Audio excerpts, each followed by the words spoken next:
Radio. This is Pet Life Radio. Let's talk pets.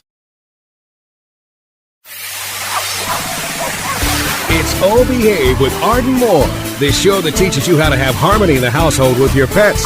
Join Arden as she travels coast to coast to help millions better understand why cats and dogs do what they do. Get the latest scoop on famous faces, their perfectly pampered pets, and who's walking who in Rin Tin Tinseltown. From famous pet experts and best-selling authors to television and movie stars, you'll get the latest buzz from wagging tongues and tails. Garner great pet tips and have a doggone fur-flying fun time. So get ready for the pause and applause as we unleash your Oh Behave host, America's pet edutainer, Arden Moore. Welcome to the Oh Behave show on Pet Life Radio. I'm your host, Arden Moore. Hey, he's back. Yes, our guest today was voted not once but twice as People Magazine's Sexiest Veterinarian. Now, as you will soon discover, his good looks take a back seat to his mission, and that is to make this planet a better place for pets and wildlife. So please welcome back to the show, the most followed veterinarian on Instagram. Woohoo! Yes, I'm referring, of course, to the one and only Dr. Evan Antin. I'm so glad to have you back, Dr. Evan. I'm so glad to be back. And I feel so silly. I'm going to be funny here, but this is not what I've worked so hard for over the years. But the truth is, actually, People Magazine had me as that 3 times. Oh, 3 times. You know, you remind me, years ago I had Betty White on, and she was, oh my gosh, such a great guest like you are. And I humbly identified her as a 6-time Emmy winner. And just like you, she politely said, no, dear, I've won 7. So 3, I missed it. I missed that issue, man. Her winning those are much more significant than me being a sexiest vet in People Magazine, but that's hilarious. Hey, Pet Pals, Dr. Antin is here. He has partnered with Blue Buffalo, and he's going to share some easy-to-digest nutrition tips for your dog after we take this commercial break. So sit, stay, we'll be right back. Time for a pause. 4 furry ones, actually. Sit and stay. Oh Behave will be right back. Take a bite out of your competition. Advertise your business with an ad in Pet Life Radio podcasts and radio shows. There is no other pet-related media that is as large and reaches more pet parents and pet lovers than Pet Life Radio. With over 7 million monthly listeners, Pet Life Radio podcasts are available on all major podcast platforms, and our live radio stream goes out to over 250 million subscribers on iHeartRadio, Odyssey, TuneIn, Stitcher, and other streaming apps. For more information on how you can advertise on the #1 pet podcast and radio network, visit PetLifeRadio.com/advertise today. Let's Talk Pets on PetLifeRadio.com. Oh Behave is back with more tail-wagging ways to achieve harmony in the household with your pets. Now back to your fetching host, America's pet edutainer, Arden Moore. Welcome back to the Oh Behave show on Pet Life Radio. I'm your host, Arden Moore, and I am just so glad you're back on the show. We have Dr. Evan Antin, and you have traveled the globe, and we're going to have you do this because I saw it on your Instagram. Or you have grunt talked with gorillas, right? You saw that. Come on, let's hear it. Let's hear you say Happy Thanksgiving, or I love your hairy coat and gorilla. Come on. I mean, I don't have a big vocabulary, really. It's just that friendly, like, welcoming call. Okay, let's do a friendly hello to a gorilla. Okay, go something like this. Keep going. That's all I know, really. It's like, that's okay. I'm learning Spanish, and my gorilla is pretty minor, so I'll have to verify that later with my gorilla pals. You've swam with humpback whales, and what I really love, though, is you still make time to help dogs and cats. You're at is it pronounced your veterinary, it's Cono? It's Conejo Valley Vet Hospital. Conejo Valley Veterinary Hospital. It's in Thousand Oaks, California. And you had some big news you want to share. You have teamed up with Blue Buffalo. What brought that partnership together, Dr. Antin? Yeah, well, there's a couple lines they're bringing out or brought out that I really liked, and we've got a partnership going there. And one of them, Henry's on. My little dog Henry. I don't think you've met him or seen him yet personally. or on the No. show, but he's been on my Instagram. He's 16 He years old is. here. Good Yeah. for Henry. Is his Yeah. middle name Methuselah? I know, right? He doesn't have, that's his new middle name because he doesn't have one. And I There love you go. that. I never heard that. I don't speak gorilla, but I can give you good middle names for very, very ageless wonder dogs named Henry. Yeah. Well, yeah, that's him. And you also have 3 cats, right?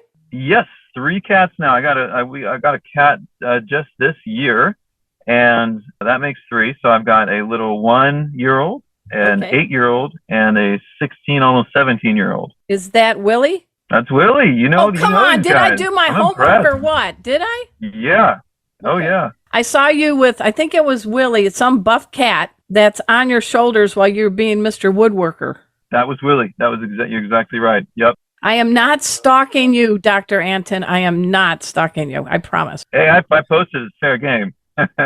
Well, we just got done with Thanksgiving, and Christmas and other holidays are on the horizon. And I'm not sure when the show will run, so maybe it's going to be Valentine's Day. I'm just joking. But we sometimes succumb to begging eyes of our dogs, and they work us. But I'm thinking you as a veterinarian, you don't really want to see our dogs go spend the holidays with pancreatitis, right? Yeah, amongst all the other things they can get into when we have all these chocolate and desserts, and we got friends and families getting together, and sometimes we see weed brownies and things like that come in more often over the holidays. A lot of foods, a lot of recipes have garlic and onions, or one of the two. Those are also toxic. And then fruit salads, we worry about grapes and there's tons more, but those are some of the really common ones that we would see that are human foods, but are not so good for our pets. Yeah. And with grapes, I don't know what the deal is, people. It's full of sugar, and you're the veterinarian. I'm actually a master in pet first aid. I teach all over the place with my dog and cat. And that's like the perfect thing to lodge to seal the airway. Am I correct, the good doctor? Yeah, a grape could certainly cause like a tracheal obstruction. And the scary thing about grapes is that they're not dose-dependent toxins. Some dogs react to them, some dogs don't. Yeah, some dogs aren't affected by grapes at all, but for dogs that are affected by them and they are toxic for the dogs, one grape or one raisin can be fatal, can cause irreversible kidney failure. It's not like chocolate where if they eat a little bit. That gives a new meaning to the grapes of wrath. Seriously, and I'm not joking. That's pretty serious. I'm sticking away from raisins and grapes. If a dog ever eats even just one grape or raisin, treat it as a medical emergency. Get them to your local vet hospital ASAP. We've got to try to get that out and decontaminate. Very good. So we're going to play a little game, test your knowledge with the good Dr. Antin. You are partnering up with Blue Buffalo, and you've got some tips because to keep our dogs' bellies healthy and humming and keep their skins looking awesome. So they can maybe challenge you for Sexiest Dog of the Year, next year's Sexiest Veterinarian of the Year. I'm sure People Magazine's tuning in right now. But water. I know we know to drink water to keep ourselves nice and hydrated, but tell us your take. How do you get a dog that may be fussy to drink enough water? You can always incorporate water into the food. There's obviously great wet foods available, and the lines we're working with Blue Buffalo, they also have those in wet food, like their Blue Basics and their Blissful Belly. And then you can put water in dry food, and let it soak for a few minutes, like a little bowl of cereal. And there are also, sometimes I'll put, like if I'm really want a pet to drink, I'll put just a little bit of chicken broth in their water, just to flavor it, but just a little bit. I don't want to screw around with their electrolytes or up their sodium too much. And then, of course, you can feed them other vegetables like carrots and cucumbers and things that are low calorie to no calorie that they might like chewing on. And it might also help with dental disease and other things. And it can also, of course, increase hydration. Well, I have a little dog we found during COVID, the smallest dog I've ever had. Our last dog was 90 pounds. Found an 8-pound poodle, chihuahua, who knows, mystery mutt, full of heartworms. Worked with our veterinarian. She's all healthy and happy, but little Gemma does not like to drink a lot of water. So we found out our secret weapon was watermelon. What's your thoughts on watermelon? No seeds, no rinds. She loves it. We go WTM for Miss M. Yeah. That's it for my rap here. That's really cute. Watermelon is obviously full of water, so you're not going to get any lack of that. My only concern with watermelon would be to keep it, keep those portions, in consideration because, just small amounts because obviously it's super high sugar, and so for dogs that are prone to gaining weight, especially if they're not the most active dogs, the more sugar they're eating, it's going to just, it's often going to lead to weight gain. So I do have a lot of pet It's parents little saying, tiny pieces, trust me. yeah, no, that's great. And That's she's a speedster, so she has a better figure than I do. So, all right, we talked about water. Check. Sometimes, there's a thing called LID, limited ingredient diets. What does that mean? Lid. Put a lid on it. What does that mean, Dr. Antin? What are we looking for? What kind of dogs may benefit by having just a limited number of ingredients on a quality commercial food? Right. No, it's a great question and something that a lot of dogs do have some challenges with. So limited ingredients basically means there's either novel proteins in there or other proteins and foods that are less likely, as we've seen, to cause allergies or GI issues. So when you say, like, as a veterinarian, when I say limited ingredient diet, I might be thinking of like a prescription veterinary diet where we're talking about really specific kinds of proteins and the way they're processed and forming these veterinary prescription foods. But it's kind of a broad term. So it also includes over-the-counter diets. So, for example, the Blue Buffalo, the Blissful Belly, it's got some limited ingredients. Is it actually called Blissful Belly? Yeah, Blissful Belly, yeah. I like it. Okay. Yeah, you would like that one, yeah, right? Yeah, got a lot of bees in it. Yeah, so there's specific proteins and specific ingredients, and even the carbohydrates in the diet are intended for dogs that might have sensitive tummies or maybe potentially allergies. And so, for my dog Henry, actually, it's funny, his GI sensitivity is actually increased with his age. And Really? so I can't feed him as diverse of a diet without him potentially having issues. So I'll either what about that? Because, as we get good old dogs and good old cats, it sounds like it's very important to keep talking with your veterinarian on maybe tweaking the diet as the pet ages. I mean, only if need be, really. Honestly, if they're eating fine and their activity's fine and their weight is healthy and their stools look normal and they're on the same food they were on for their entire life, I'm okay with that. Okay. It's really only unless we're seeing issues. If we are seeing soft stool, if we are seeing weight gain, vomiting, or anything like that, then, we should talk and we should maybe sort out a plan that makes more sense. All right. I'm going to quiz you. If you don't know this answer, hang up, but I know you do. Uh-oh. Now you're really nervous. What is the largest organ on a dog's body? And I know it isn't the liver. I would say it's the skin. Yes, 10 points for Dr. Antin. Woo! The fans go wild. We didn't learn that one in vet school. You did not? I think it's just like, because, you always hear that about people, like, what's the largest organ? So I would assume with most vertebrates, that's probably the case. So let's talk about diet and skin. And what are some tips you can offer so our pet isn't itching or has hot spots, or you pet him and you got a handful of dry hair? Yuck. Right. So there's different causes for that. And so one of the common ones is there's just insufficient amount of lipids in the diet. And so, for example, with lipids like fatty acids and fats in the diet. So fats are really important for lubricating the skin, amongst a lot of other things deep, inside the body, the central nervous system, and so on. But they're really important for the skin too. And when dog skin is just a little bit dry, just like us, they can get pretty itchy. And so just incorporating some fats can really, really help with that. So, for example, that same diet, that Blissful Belly, and even the Blue Basics, they've got some good omegas in there, and they do accommodate for that. And so, if dogs do have dry skin, this might be good. This might be a good diet option for them. Now, another thing when it comes to itchy skin, of course, is allergies. Yeah. Okay, so these diets might help for that, but a lot of dogs with allergies, it could be from fleas, or it could be environmental, and it could be from something, in their food. And so that's something you'd want to consult with your veterinarian, because dogs with legitimate allergies, we need to get to the underlying cause. I would say in Southern California, where I practice, atopy or environmental allergies are the most common. And so these guys are on chronic medications. Yeah. Well, there could Fleas also... are very common too. Yeah. I mean, and I know sometimes people who are nervous might bite their fingernails. And I'm thinking anxiety could also make some dog want to nibble on their skin, right? It can, and sometimes that can lead to chronic wounds. And now that there's a wound, now they're even more motivated to lick it. But I'll tell you, I hear that a lot. Like, people come into the hospital and they think, my dog's anxious, or I think he's stressed out. He keeps licking his paws or his forearms or so on. And I think, you know what, let's take a look. But I'll bet there's a real good chance there's allergies, and there's really a physical underlying issue going on, not just a neurotic sort of behavioral reason behind it. By far, most commonly, it's actual allergies or something along those lines versus being a behavioral reason for them itching. No, good points. Hey, everybody, we're talking to Dr. Evan Antin, and he is a cool vet who's traveled the globe, and he has at home 3 cats and a dog, including 2 very senior, and I think they're very doggone lucky to have you as their favorite human. When we come back, we're going to talk a little bit about gorillas and whales and other things too with the good doctor. So sit and stay. We'll be right back. Time for a walk on the red carpet, of course. Oh, Behave will be back in a flash right after these messages.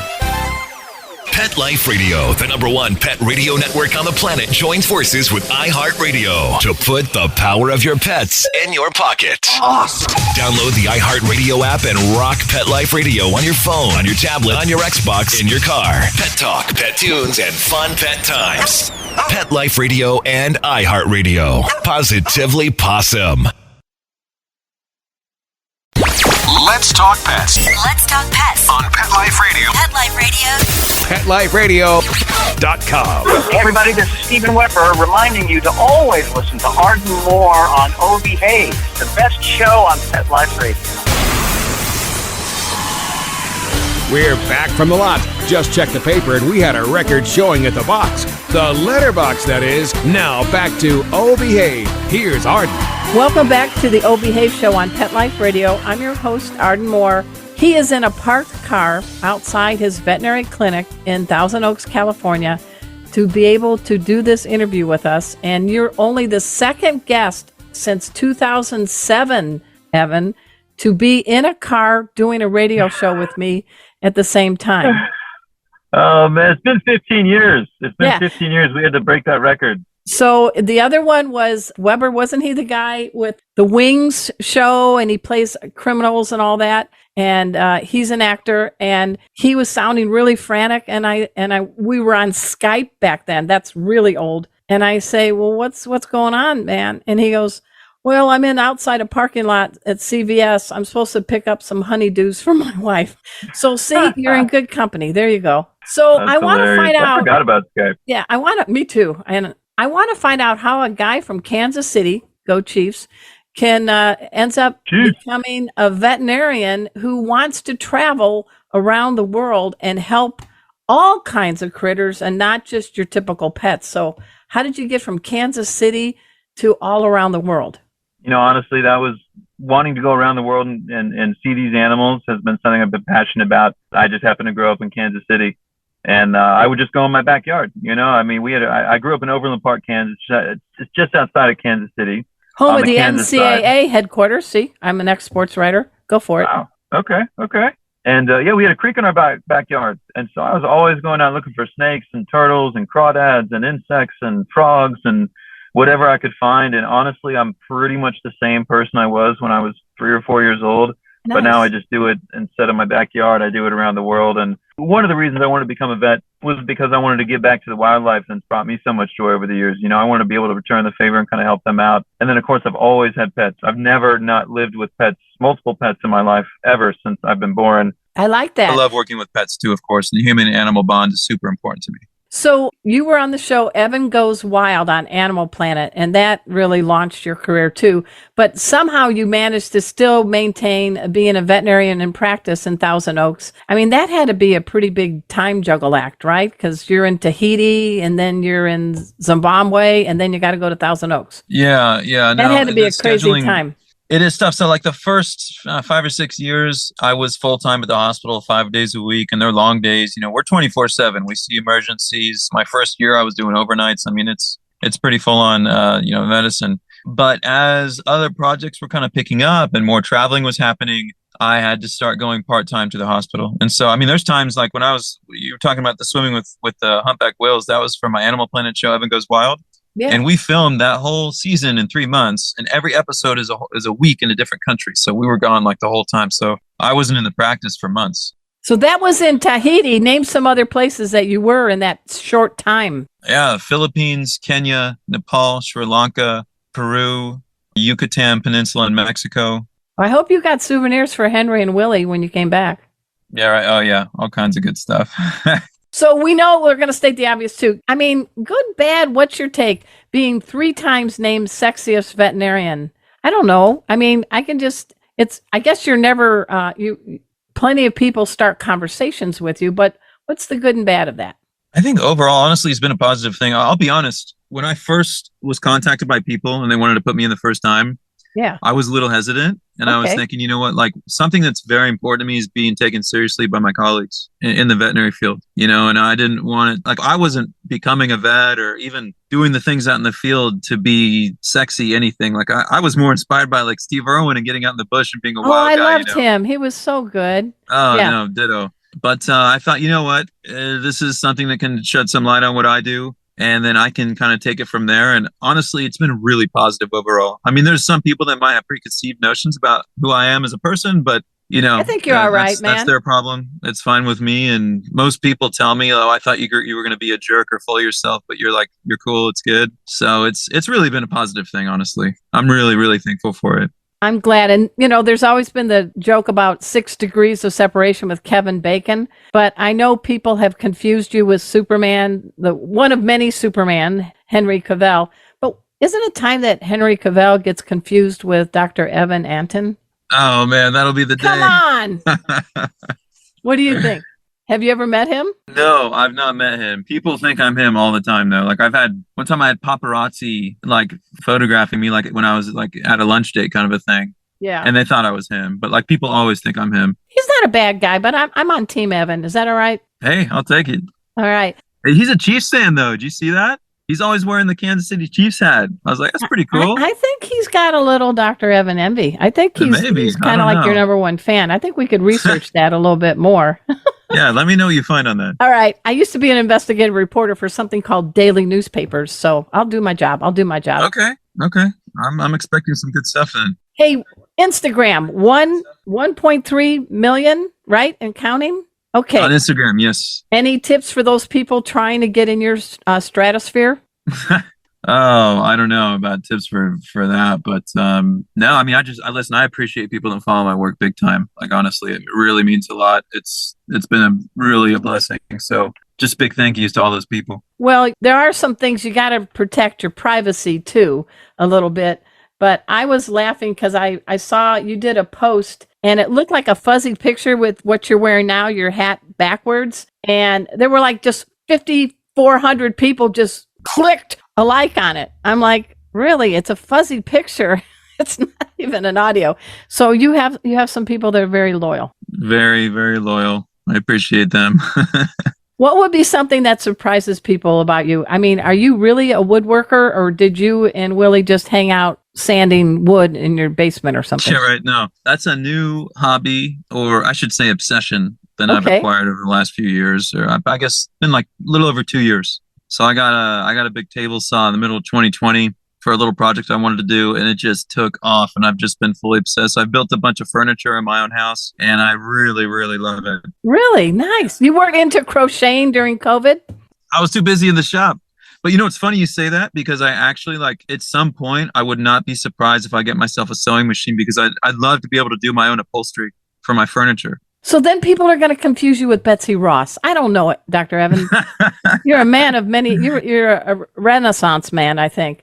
Last parting message you would like to share with anybody. Congratulations on your partnership with Blue Buffalo. What's your message to all the dog people out there? Oh, thank you. My message is, listen, be safe these holidays, be cognizant. This time of year, we see a lot of patients coming in because they've eaten something they shouldn't have, or they've gotten in a fight with another dog because they weren't introduced appropriately, or they've gotten out of the house or a yard or something because they weren't like secured because they're somewhere new, or they're stressed. I mean, just now's a really important time of year to just pay extra attention to your kiddo and their needs, and making sure they're safe, and, you know, making sure they're eating and not eating certain things and all of that. Just extra attention for our little furry guys this time of year. I love it. You survived an episode of Oh Behave with us. What do you think? Another episode. Oh, look at him. He remembered. That's right. That's right. I'll be on for another one too. All right. Anytime. I would love to be. I'll let you guys make that call. And thank you for all you're doing for pets and wildlife. Sincerely. Oh, it means a lot. Thank you. Hey, everybody. I also want to do a shout out to my producer, Mark Winter. He is the surgeon of sound. He is the executive producer of Pet Life Radio, the largest pet radio network on the planet. And check me out. Go to ardenmoore.com and my YouTube channel, Arden Moore. And if you are into pet first aid, I'm a master certified instructor with the only active dog and cat in the country. I work them hard and treat them well. So check it out at Pet First Aid for You. So until next time, this is your flea-free host, Arden Moore, delivering just 2 words to all you 2, 3, and 4-leggers out there. Oh, behave! Coast to coast and around the world, it's Oh Behave with Arden Moore. Find out why cats and dogs do the things they do, and get the latest buzz from wagging tongues and tails in Rin Tin Tinseltown. From famous pet experts and best-selling authors to television and movie stars, you'll get great tail-wagging pet tips and have a fur-flying fun time. Oh Behave with America's pet edutainer, Arden Moore. Every week on demand, only on PetLifeRadio.com.